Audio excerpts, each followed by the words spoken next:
pen rider or a pen walker's responsibility is very simple. His dream is to go out and teach the cattle to trust the caregivers, and he is there, she is there to make sure that every animal in the pen is eating normally, drinking normally, breathing normally, walking normally, and is willing to exhibit exuberance. The movement in the pen is pretty much it's energy and presence. Some people have no energy, no presence, so they have a lot of trouble standing cattle up. You have to learn to do it, and it's a matter of picking a direction and moving with energy. The cattle pick up on that, and they'll start to stand up of their own.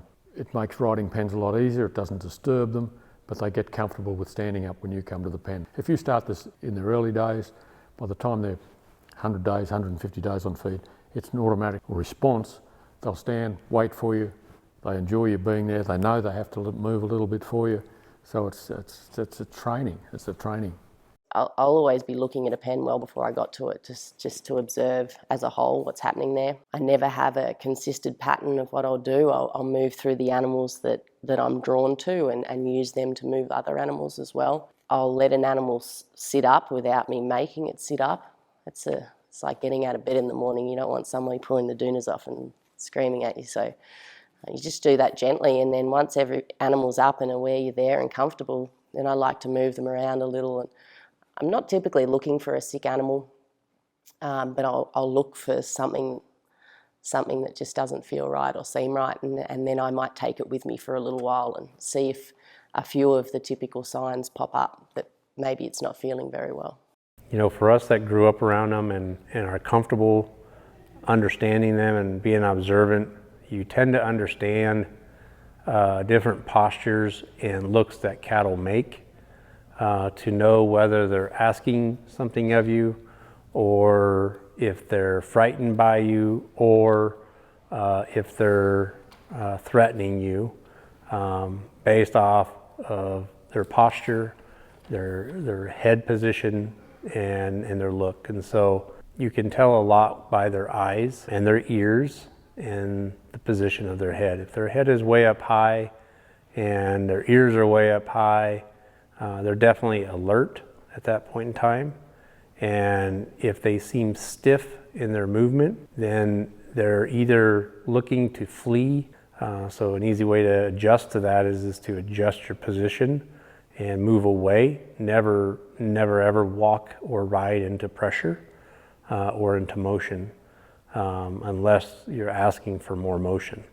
And in that case, if it's going to be frantic motion, you would never ride into it.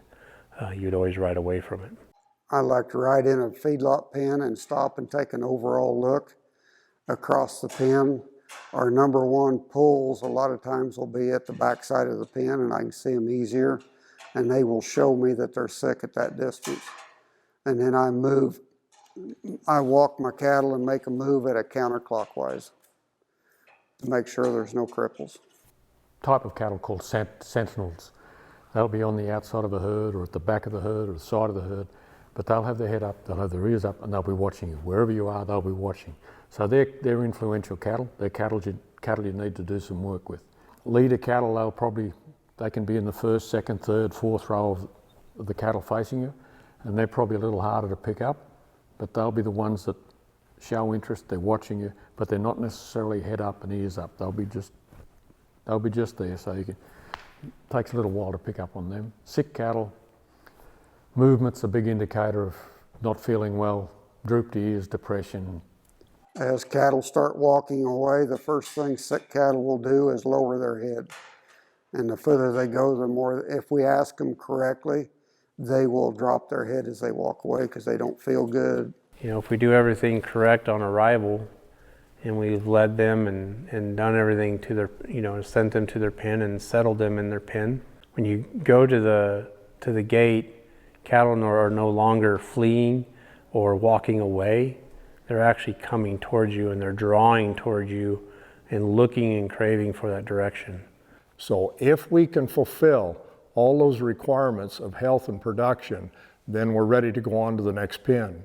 Sometimes large percentage of the pen fits those descriptions, but sometimes we've got single animals that are abnormal and deserve more attention.